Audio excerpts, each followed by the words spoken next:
Hi and welcome to another video of mine. Welcome to my channel, or welcome back.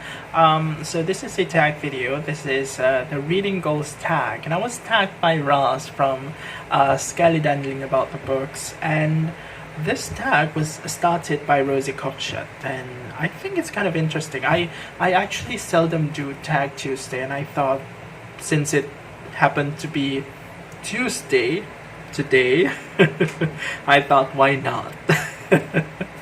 So yeah, let's start with this tag. The first one would be to tag some people, and usually for some of my most recent tag videos, I would simply say, I'm tagging everybody, which means that it's literally open to everybody. This tag, it is still going to be open for everybody, every booktuber, every commenter, subscribers, whoever who happens to, chance upon this video. You're tagged, but I'm also going to mention some names because I don't know, I'm just in the mood to do so right now. So the first one I'm going to tag is Mionicon from the Bookish Land. And then I am tagging Gaia Athena. I'm also tagging Mary from Books and Pizza, tagging Leo Bancroft. So I'm tagging these people, and I'm gonna have the links of their channels down in the description box below, so you can check them out. And let's proceed to the next question. Do you set reading goals? Why or why not? So for this question, I would say I don't really set strict reading goals. Like for example, this year for 2022, I don't have any concrete set of goals. One goal that I would say the most concrete that I have right now would be to finish all of the books that I didn't finish, that I was still currently reading, considered as currently reading, by the end of 2021. So I actually had like about 8 books, and my goal would be to sort of finish them before the end of March, before the end of this month. And by finish, I mean, it doesn't necessarily to be like, finishing the whole book. It can also include DNF. But so I would say from starting from 8 books, or was it 9 books? I can't remember. I'm now down to only 2 books. That's pretty fast. But yeah, I would be interested to see if I can reach that goal this year before April comes. I still have one book by MacDonald. It's called Fall on Your Knees, and also Pride and Prejudice by Jane Austen. All the other books were either finished or, I consider to be DNF. So yeah, that's kind of like my, I would say, biggest goal right now. As far as a goal for the whole year, I actually don't have any of that. So the next one, are your goals things that you absolutely aim to complete, or more general themes you want to focus on? So speaking about the goals that I mentioned just now, reading all of those carryover books before April, I think that is as specific as it can get. So it's not exactly like some general goal, but as far as how stringent I am going to treat it, well, I'm not going to be very strict, because reading, after all, is my hobby, and if I feel that I'm not going to enjoy those books, I'm going to treat those books accordingly. I would either stop reading them, or I would continue if I feel like it's worth it, because at the end of the day, I feel that if I think that I might not be able to enjoy a book on a particular time, I might as well not read it at that time and, take it to some other time and enjoy it then instead. So yeah, my goals are very flexible, and I think that is how I intend to keep. I would like all of my future goals to be that flexible as well. I don't think it's really worth it to be like really strict with all of the goals. It's not like weight loss. I mean, I'm not even that strict with my weight loss goals anyway. So, next one is, when in the year do you set new goals? I think that would probably at the end of the year, because we all have this illusion that when a new year comes, it will be a blank slate. And I would say that it's a psychologically refreshing feel. But yeah, you are definitely quite motivated before the start of a new year, and so that's definitely the time I make my goals. Now, talking about the end of the year, that was also the time I decided to make a booktube channel. So, see how I turn out right now. Okay, next one. Do you have any long-standing goals that you aim for every year? If yes, what are they? No, I don't. I feel that my reading scope is not as wide as it could be, and I'm absolutely fine with that. And another thing to that is that I of course would love for it to be even wider. I would like to try even more genres. I wouldn't say that it's a goal in the sense that I have to read this genre this year and I have to read that genre next year or something like that. It is sort of like a target in which I would like to explore more things, but I won't give any particular time restriction or time frame as to before, when I want to achieve that goal, when I want to start reading that particular genre. I feel that those things would come naturally by itself. If it is not destined for me to enjoy poetry in my lifetime, I think I won't be enjoying poetry in my lifetime. That's how simple as it is, as it gets. So yeah, next one. What type of goal has been the most successful by whatever metric you chose in the past? Successful goals. Bookish or non-bookish, I think it's really difficult for me to find an example of successful goals in my life. Let's see. This is a really difficult question. I seriously can't think of any. And this is I actually did not prepare for this tag, as you can see now. So I'm really struggling to answer this question. I'm sweating. My successful reading goals. I don't know. I don't know. I would like to defer answering this question. Next one. What type of goal has not gone to plan? What went wrong? Nearly all of them. Now, there's this one time I was actually planning to do this kind of like a project. I mean, I have had some tiny, projects after I started my booktube channel, and I could remember one of it was this tiny project called Double Shot, in which I tried to read 2 books by the same author, whom I've not read before, at the same time. And I tried to do this, and it didn't work. I remember I was trying to read 2 books by John Fowles at that time.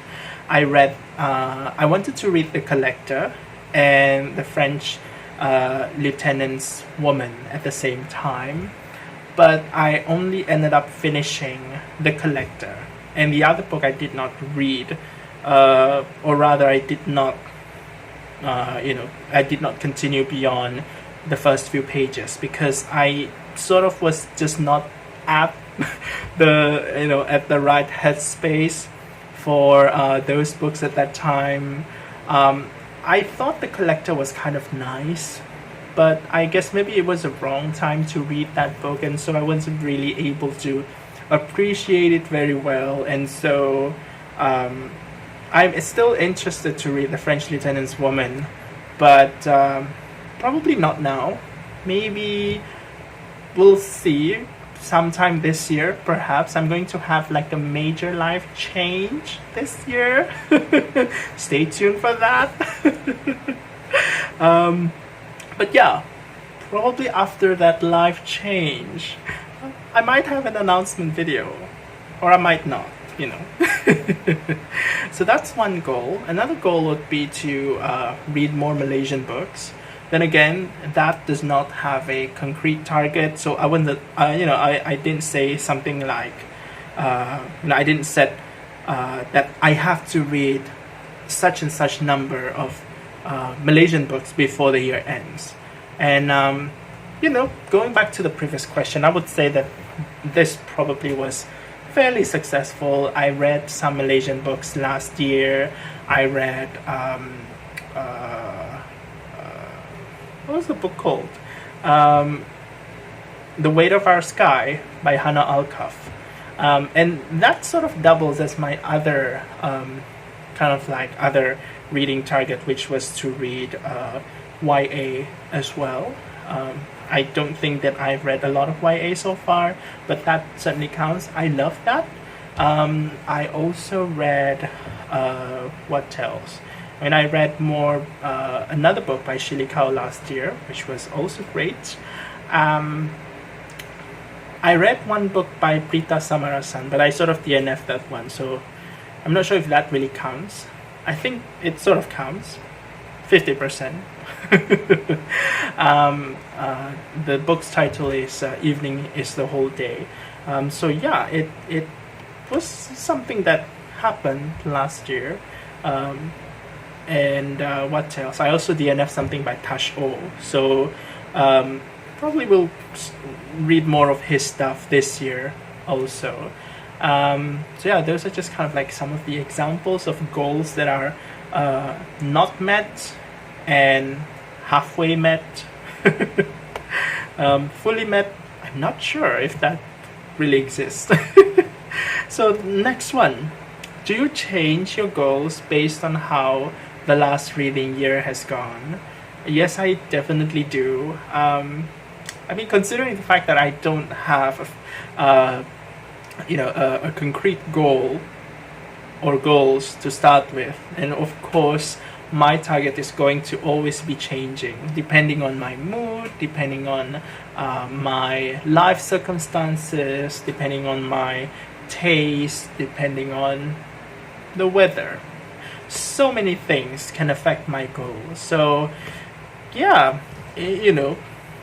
sometimes it can be quite unexpected. Like maybe you would do something in your life and that could indirectly impact my goals for 2023. You might not know, but I really like that kind of visualization.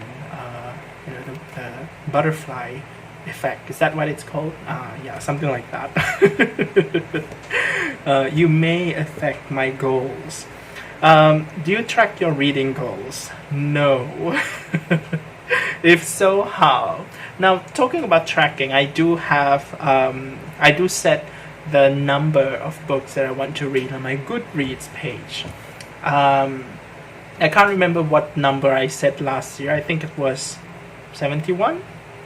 I don't know. I like to put random numbers like that. 71 is a prime number. Prime numbers are lonely. This year, I did something a bit different. Or rather, I am doing something different. Basically, I set the goal for 2022 with 5 books. and then I was able to reach 5 books in January. And the most satisfying part of it was that the moment I set the rating for the 5th book, the notification would appear on the app, and there would be the animations of those confettis. And so after that, I changed 5 to 7, and when I finished the 7 books, I saw confettis. And then after that, at the 10th book, more confettis. And so I just sort of added in increments of 5 books. So 15, 20, and now I am on my way towards 25. I already exceeded 20. So I have seen a few confettis, incidents of confettis dropping. I really like that. I really love the animation. I know it's really simple, but I just love it so much. That's my main motivation in setting my Goodreads goal. I'm not sure how it will, appear on other people's feed. It might appear a lot throughout the year. I don't know. I might be spamming people's feed, but it seems like to get a lot of likes. I don't know. But yeah, but if you happen to be, my Goodreads friends or my followers, and your feed happen to be spammed by my constant Goodreads goal updates, just to let you know, as I'm doing that, I'm really enjoying my life watching those confetti animations. It's really nice. It only lasts for a few seconds, but it's really nice. It's like one of those moments in which you're watching, or rather you're seeing a flower blooms, the kind of flower that only blooms for a few days in 24 years and stuff like that. So it is that precious to me. I mean, I could probably do it in increments of 1 book each time, but it won't feel as rare, So those are all. Wait, no, there's another one. There's another one prompt. Has any of this changed a lot over the course of your life? Has any of this changed a lot? My life is all about change. Yeah, and including my upcoming major life change, which I'm really excited about, by the way. But yeah, as far as my goals go, I'm not really I'm not someone who is very fixed with goals, especially when it comes to hobbies. Hobbies. I do whatever I want with my hobbies. With BookTube, I feel even more assured to do that. With this whole thing of DNF, mood reading, all of those things, I am totally being influenced into following my heart. So, yeah, goals are not exactly my thing. Missing my goals, that's definitely my thing. So if you're the kind of person who tend to miss your goals, I know that we all get a lot of flack for that. But just so you know, you're not alone. And in fact, it's kind of fun to miss your goals a lot. I'm not sure what kind of message I'm sending out to the world, but like how they usually say, it's my channel. So that's it for my reading goals tag video for today.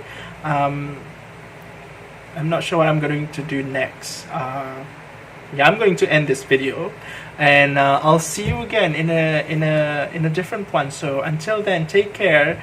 Thanks for watching. Have a good one. Bye.